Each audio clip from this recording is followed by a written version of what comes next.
যদি কোনো জিনিসে পা লাগে তাহলে আমরা হাত মুখে এবং কপালে দিয়ে সালাম করি, এটা ইসলামী দৃষ্টিতে কেমন? সে বেশ প্রচলিত আছে।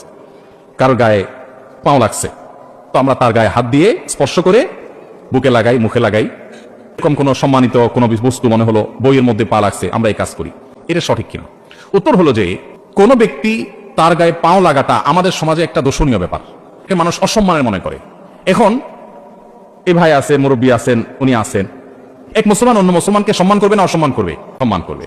এখন পাও দিয়ে টাচ করলে সেটা যদি অসম্মান হয়, আমাদের সমাজে সম্মান অসম্মানের ভাষাটা কিন্তু আবার ভ্যারি করে সমাজের উপরে। সব সমাজে সব আচরণ সম্মানের না, সব আচরণ অসম্মানের না। যেমন আমি একটু উদাহরণ দিলে বুঝে আসবে আপনাদের।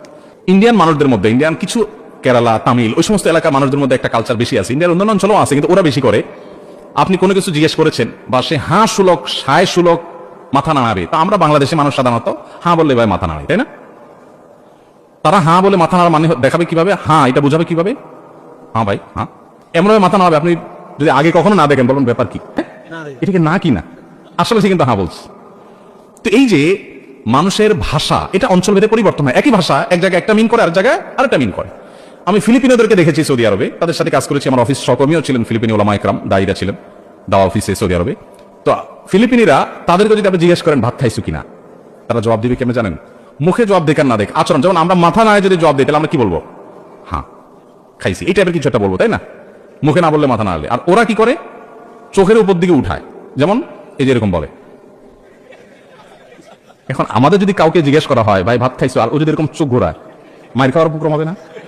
তাহলে যেই জিনিসটা তাদের কাছে হাঁ সূচক, সেটাই আমাদের কাছে আয়েব সূচক।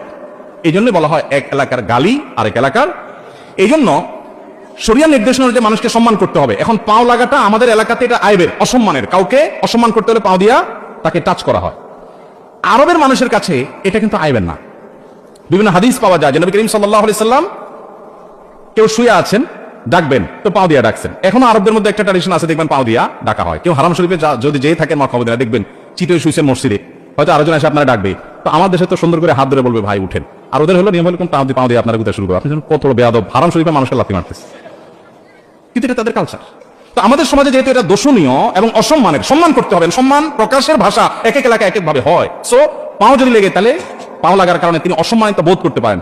আমি তাকে হাত দিয়ে বোঝানোর চেষ্টা করি আমি কিন্তু ইচ্ছাকৃত আপনাকে পাও দেই নাই, এটা ভুলে লেগে গেছে, জাস্ট এটা একটা ইঙ্গিতের ভাষা। অতএব এভাবে যদি তাকে হাত স্পর্শ করে বোঝানো হয় যে আপনি আমার বুকের আছেন, আমি আপনাকে ইচ্ছাকৃত লাথি মারি নাই বা পাও লাগাই নাই, এটা নাজায়েজ কিছু না। এটা নিয়ে অনেকে অনেক বড় করে ফেলেন, আরে না এটা তো শরীয়তে নাই, এভাবে বুকে হাত দিবেন কেন, মাথায় হাত দিবেন কেন? এটা মূলত একটা আচরণগত ইঙ্গিতের ভাষা। অতএব এভাবে যদি কেউ জানান দেন অসুবিধা নাই, কিন্তু এটাকে শরীয়ত মনে করবেন না, কোরআন হাদিস মনে করবেন। এটা জাস্ট আচরণের ভাষা। ওই যে চোখ উল্টায় জবাব দেয়, মাথা নাড়ায় জবাব দেয়, ওইটা ওই টাইপের একটা কাজ। বিধায় এটা করতে হবে এরকম কোনো জরুরি না। আপনি যে কোনো ভাবে যদি তাকে বুঝান যে ভাই সরি, মুখে যদি বলেন ভাই সরি লেগে গেছে, আমি ইচ্ছাকৃত পাও দেয়নি, বাস দ্যাটস এনাফ, যথেষ্ট। বোঝাতে পারছি?